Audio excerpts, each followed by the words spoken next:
This is the Heel the Face podcast. That's Icebreaker21 on Twitter. Myself, Jared Wicks on Twitter. For now, I've been thinking about changing it, but not yet. Wait, what are you trying to change? The Twitter handle. What, at Just Jared? No, that's already taken, actually. I've actually thought What? of that. At Just Jared is already taken. Then you know what you do? You just put at Just Jared and they throw a number in it. See, no, I don't do that. That's why I'm. What? That's why I am the way I am now, because I'm gonna reveal something on the show right now. The birth way you spell my name is not the way on Twitter. I spell it Jarod on Twitter. Well, yeah. It's Jred in real life. The reason I do that is because I don't want to do the number thing. So well, I'm not saying like it'll be at Jared Wicks 136464224. I don't want to do like I just. So I won't mind. Is Drake at Drake 654? No, he's at like. I just like it to be more. See, I went with at Icebreaker for one, at Icebreaker 21 for two reasons. Icebreaker was my nickname in college. That was I got that nickname. And you started it when you were 21. Actually, no. It was before 21. My lucky number is 21. So that's why I did that. So that's the story behind it. I just like to keep words. And even though the regular Jared Wicks is available on Instagram, you can follow me there as well. I still keep the same name as my Twitter because I want to keep it all the same. So whatever my Twitter is, my Instagram is, just so it's just more condensed, easy to follow. I'm not this person here, that person there. Same with my passwords. I'm not going to tell you what my passwords are, but if you get one of them, most likely you're going to get all of them. Yeah. Yeah, that's just, you know why? Because you probably aren't going to remember if you make 7 different passwords or 7 different things. You're going to use the other one for the other ones. So the reason we're talking about our Twitter and the reason we're talking about our social media platforms is because, well, it's time for our social media Smackdown of the week. We're going to start things off this week with our Twitter question of the week. You can find that every week on @HeelToTheFace. If we can just bring that up, it's going a little crazy, but let's bring up our Twitter question of the week. Technology. Has to do with this week. So this Saturday, it's finally here. They've been talking about it for a year now. The biggest independent wrestling show of all time. 10,000 sold out seats at the Sears Center in Homestead Estates, or outside of Chicago, Illinois. We'll just skip it there. Chicago, Illinois, Sears Center. It is all in. It is loosely affiliated with the Ring of Honor, but mostly it is put on by Cody Rhodes, Kenny Omega, and the Young Bucks. It's taking place this Saturday. There's going to be I think there's a Q&A with CM Punk. There's a little fan fest going on. They're trying to make it, a WrestleMania weekend that has nothing to do with WWE.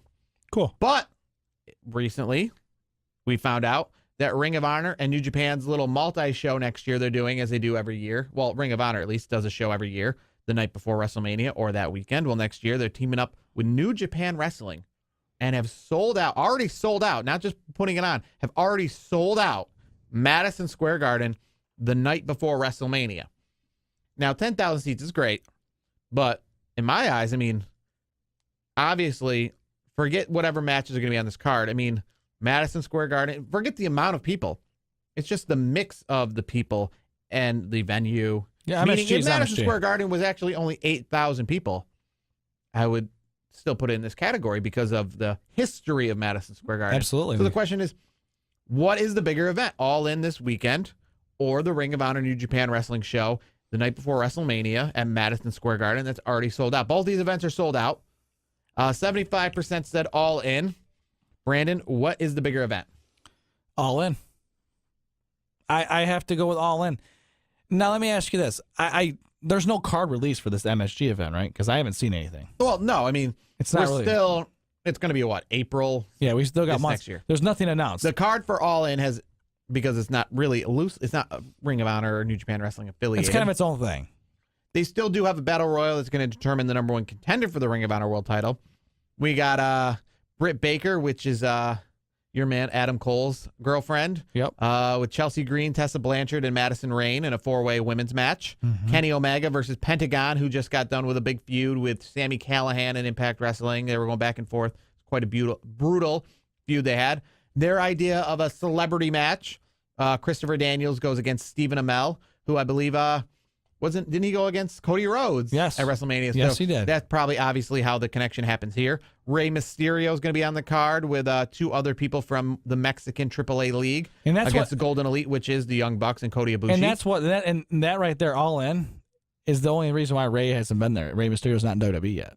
He's waiting for this to finish out. Yeah, Rey Mysterio is one of those guys where he doesn't like if he signs a contract or he says, yeah, I'm gonna be at a show, he's gonna be there. That's just how Ray is. So after All In, don't be surprised if he's on the he's gonna pop up in WWE. And maybe Nick Aldis versus Cody Rhodes for the NWA World Title, because the NWA World Title is more of an independent world title that is separate from Ring of Honor and New Japan Wrestling, so that's why they put it on at this show. And probably maybe the match of the night for my eyes, Marty Scurll versus Okada, because both of these guys at Wrestle Kingdom put on hell of a show. These are both like two names. Like a lot of these other matches have like a name versus kind of a name. These are two names. These are Okada and Marty Scurll. Those are two names versus each other. Like Nick Aldis, I'm not gonna say I'm not, but he's kind of a name. Cody Rhodes is the name of this match. Kenny Omega versus Pentagon. Kenny Omega is the name of that match. But I'm intrigued though. I'm intrigued with the. And I completely didn't see that Jay Lethal is actually the Ring of Honor World Title will be on the line. Yeah, he's facing the winner of that battle royal. I was just gonna say that could be interesting. It is really it's like a Ring of Honor show. Yeah, I mean, pretty much. I mean, I like the battle royal. You know, in the same night you win the battle royal, then you go and face Jay Lethal. I think that's cool. So that gives you a little intrigue too. So I wonder who Jay Lethal is gonna face off with. Yes, I don't know who's in this battle royal. I think that's gonna be cool. I think it's not a bad card, and knowing the card, seeing the card, many times, we've talked about it plenty of times. That's why I went with All In, because even me as a WWE fan through and through. Like the names you see, the matches, it's going to be a good show. You have to think, though, that come the time that this match happens at MSG, that this is going to be a big card. I mean, you sold out Madison Square Garden. You don't think they're just going to take that for granted? No, and here's the thing, though. The only thing that, I would say this, we don't know that card. So it's hard. It's kind of an unknown. So yes, Madison Square Garden, a place that even WWE, it's hard to sell out. I mean, that's a hallowed ground. That's Madison Square Garden. That's the thing. This isn't like a hallowed wrestling ground. This is a place that I never thought anything that wasn't WWE would ever sell this place. Like, you have to be a name. This isn't like a hallowed like I'm trying to think, like, let's say in basketball, like the Bradley Center. The Bradley Center. Well, I'm just saying. I'm just trying to think of like something that, like, sometimes WWE goes to the Hammerstein Ballroom because of its name, but WWE's too big for the Hammerstein Ballroom. Yes. They go back there to kind of because of the name. Because like when they did Raw at the Manhattan Center, they went there because of the nostalgia. They were obviously too good for the Manhattan Center to be there, that they didn't book it because they couldn't get that many people. Madison Square Garden, though, is a place that Ring of Honor, New Japan Wrestling coming to Madison Square Garden. That's a big, that's got to be a lot of money to rent. Well, yeah, it's going to be here's the thing. Yes, I'm sure it'll be a big show. I mean, like that. But here's the thing. It's unknown though of how the card is. Yeah, we're going to assume the card is going to be fantastic. But here's my thing. Knowing All In as much as I do, I'm going to go with a show that I know is going to be a good show. Not to the unknown because it's going to MSG. Just because it's going to MSG doesn't mean it's going to blow the roof off. It could be just an average. It could be okay. I'm not saying doubt, I know that All In is advertised as the biggest independent wrestling show ever, but I would have to say, I know because Ring of Honor and All In are pretty similar, that by the time MSG comes around, this, regardless of the card, will be the biggest because because what are you basing big on? The matches, or are you basing big on the scale? 20,000 people for a show that's not WWE. I mean, it's impressive. WCW got that like a handful of times. Like, I think they sold out the Georgia Dome one time for, that Nitro with Goldberg won the belt. Here's the thing. Since WCW went out of business, nobody, and I can say this without looking this up, I just am assured of this, outside of the United States, nobody drew more than 15,000 people for a wrestling show outside the United States since WCW went out of business. That's not WWE. Yeah. So this will be the first time. WCW never even ran Madison Square Garden. Here's the thing. All In could sell more tickets. They could. Here's the thing. They found out they sold out just as quickly. Yeah, it was a sellout real quick.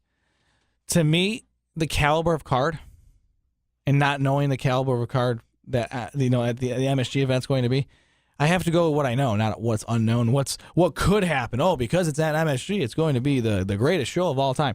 I don't want to say that. To me, I see what I see with All In, and I'm going with All In. I mean, if it was close by, if this was an easy drive, I would go 100%. Just as a wrestling fan, the commute, cross country about 10 hours. Yeah. Yeah. I'm a fan, but not that much of a fan. I'll watch it later. My thing, and I'll say this much about the Ring of Honor show and the night before WrestleMania. The biggest travesty of this is that WWE is going to step up TakeOver the night before because they know about this show at Madison Square Garden. There's been well documented. This isn't like, I wonder if WWE's mad. It's been well documented. WWE has tried before they booked Madison Square Garden to put the kibosh on this, to not let them book it, to try to get Madison Square Garden. Like, if you ever want us to come back there, you're not going to let them book it. So WWE is not happy about this. So that they are going to put on a takeover. I mean, to be honest with you, just the logistics of it alone. If you know that you already have 20,000 people who will not, before TakeOver tickets have gone on sale, you already know that 20,000 wrestling fans will not be there, or can't be there. They have tickets to something else. Then you're going to have to really sell TakeOver more than you've ever sold it before. And when you put it that way, it's a real travesty. You should have put that on there. You should put that as a third question. What's a bigger show, that TakeOver? Yeah, TakeOver, MSG show, All In. Well, I'm just trying to compare the two Ring of Honor shows to each other. I know. But to me, if you threw it in there, I may have to go NXT, because you make a great point, because WWE knows what Ring of Honor and New Japan are doing. They want to kick the crap out of these guys and say, no. This is my territory. I'm going to kick. It's already pretty much assured, because Barclays Center is smaller, that TakeOver the night before WrestleMania at Barclays Center will actually have less people at it. Like, forget like a better card, because last year I went in New Orleans. I went to Supercard, which was at an arena that fit about 9,000. So, I mean, there was about, I want to say, like 8,500 people there. Wasn't sold out, but close. No, I think it was sold out, but just with the setup, like, it just you couldn't fit. It was a full crowd. But the fact of the matter is, it was still a smaller arena. The Ring of Honor, the night before WrestleMania, is running Madison Square. I mean, if you were a non-wrestling fan and you said one company's running Madison Square Garden, one company's running the Barclays Center, you'd obviously say, well, obviously the smaller company's running the Barclays Center. WWE really looks stupid here. Yeah, no kidding. Because they took the Barclays Center thinking that, well, we'll just make it the new Madison Square Garden. And then somebody came in and took Madison Square Garden. That, to me, oops, you dropped the ball. Because here's the thing. You would think it was flip-flop. Yeah. You really would. Because Madison Square Garden is the place. That's the WWE venue. That's the venue that they only, when a musical act comes to Madison Square Garden, it's only the Rolling Stones. It's only Billy Joel. So it's only top names. So WWE looks stupid running at the secondary arena in Brooklyn as the brand, while the non-brand is running the Garden. Is there anything they can do to get out of Barclays and go? I mean, obviously MSG's locked up. We know that. What are they going to hold TakeOver the night before at MetLife Stadium? I don't know. I mean, I'm just thinking, like, what can they do to make themselves look good at the end of this? Just put on a better show. I mean, obviously the fact that they're just going to be running MetLife, it is kind of silly, because they're running overall the weekend. They're running the bigger venue at MetLife Stadium, but their other shows are actually at the smaller venues than the independent shows that are coming to town. So it's kind of a unique situation. Normally WWE is running all the bigger arenas, and the other ones are running the smaller ones. But in this case, Ring of Honor will be running a bigger show. There'll be more people at this show. So, Jared, which one are you going to? And here's the tough one. I because I went to Ring of Honor last year, I thought, well, okay, maybe this year I'll go to TakeOver. But if it's that big of a show that you think it might be. But and this is why, going back maybe 5 minutes ago when I started saying that this is a real travesty to wrestling fans to put these two shows on against each other, to make fans be in the same city at the same time and have to choose one or the other. I personally feel that WWE should put TakeOver on Friday night and move the Hall of Fame, or do something to make it so that they're not going to, though. They're too they just think too high of themselves. Yes, that's and that's annoying for me, because it's annoying that I would have to choose. So if it was that setup where it was Friday, Saturday, Sunday, you had Friday TakeOver, Saturday the Ring of Honor New Japan, deal. Then Sunday WrestleMania. You're good. You're in. That's a good weekend. The problem with this is I've never actually seen a wrestling show at Madison Square Garden. Well, and this isn't Raw. This is going to be a real hot show. So this will be the first. So I mean, you're probably going to go to that show. I mean, it's already sold out, so I'll have to pay a lot of money to get tickets. But either way, I'll have to pay money. I might just go to TakeOver because it's cheaper. But I mean, they're both going to be good shows. I think they're both going to be good shows, but one of them's running a historic venue while one is not. Yeah, it's like they're both good baseball games, but one is going to be playing at Fenway Park or Wrigley Field, and the other one's going to be playing at Qualcomm.com/GoDaddy.com stadium. You're like, well, if they're both going to be good, and then one's playing at a tourist attraction, I'm going to go to the tourist attraction. Exactly. You're like, two good concerts are going on. Rolling Stones and U2 are both playing at the same time, but the Rolling Stones are playing at some historic amphitheater while the other one's playing at Oakland Coliseum. Yeah, then you're going to be like, well, then I'm going to pick that one because it's got both things going for it. Can we just say the Oakland? I've never been there, but from everybody that's been there, it's a dump. I don't like to say bad about stadiums, but it's a dump. I've been there. It's a dump. I've never been personally, but I know enough people in fans of baseball that have gone to these ballparks and they travel these ballparks. Not a good place. Yes. So moving on from our Twitter question of the week, let's get to our tweet of the week or our Facebook post of the week or whatever you want to call it. And Brandon, what do you got? All right, so it's going to be social. So it is social media, so we're keeping it wide open. No tweet of the week for me this week. It's more of a Facebook post of the week. So mine is from WWF Old School. That's a great place to check out stuff if you're on Facebook. Jared does not have a Facebook, so he's missing out. So they put up a post. Breaking. Trish Stratus returns on Raw. Elias tells her that he doesn't date 60-year-olds. Loved it. That was awesome. And then obviously the next part of it was when he said that, she slapped him right in the mouth. That was awesome. Rule number 1. And I've learned this many times. What it felt like? It felt like Elias was like Jeff Jarrett back in the day. Remember when Jeff Jarrett would always tell China to get back in the kitchen? Yeah, it's true. That's what that segment felt like. To me, I've always one thing I can tell you: you never call a woman old. I know Alexa Bliss, because mainly she teams up with Mickie James. She stayed away from that. She just called her irrelevant. Probably because she couldn't call her old because she teams up with Mickie James, who's just because Trish could say, yeah, but she's just as old. Yeah. Plus, I think Alexa Bliss, even if she didn't team up with Mickie James, I felt that this whole women's evolution thing going on, and they're trying to stay away from certain ways of bullying each other, because they're trying to fight each other and compete against each other, but still have a commonality. So they didn't want to start resorting to those kind of tactics. But Elias was open to doing it. Yes. Now before you get to your social media portion of the week, yes, I can't finish this show this week, and maybe we should have talked about it in the first segment, but really quick, why the hell don't you give Matt Hardy more of a retirement party than, no offense, in a live show in Rochester? Matt Hardy, his in-ring career is over, and his final match was on a live show in Rochester. Tell me what the problem is with that. His in-ring career is over for good. He's done. He's a producer now. It's done. You think so? It's been reported by multiple sources. That's why you saw him dressing up in the back with the suit and tie and stuff recently, because he's got a severe injury, something with his pelvis. I don't know much. I'm not a doctor. But I'm thinking to myself, why in the hell didn't they do something on Raw this week? If it's, it seemed pretty certain because the sources I've seen, they don't report stuff. They just don't report. They don't just report anything. Yes. They should have done something more if that's the case. Maybe, unless the only reason WWE wouldn't do it, and I'm okay with it, is if Matt doesn't want it that way. That's the only logical reason why you don't give Matt Hardy the, he goes out and announces retirement to the fans and they serenade him with, thank you, all that stuff. To me, he earned that.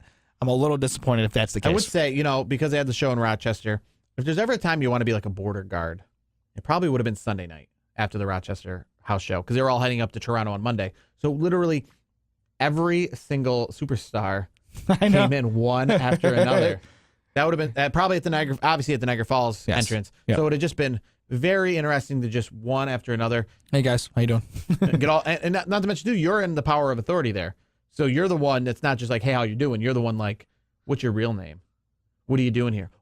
Tell me more about the storyline that you're telling. You know, you could really divulge because you have them against the wall. You're not really Bray Wyatt. Let me.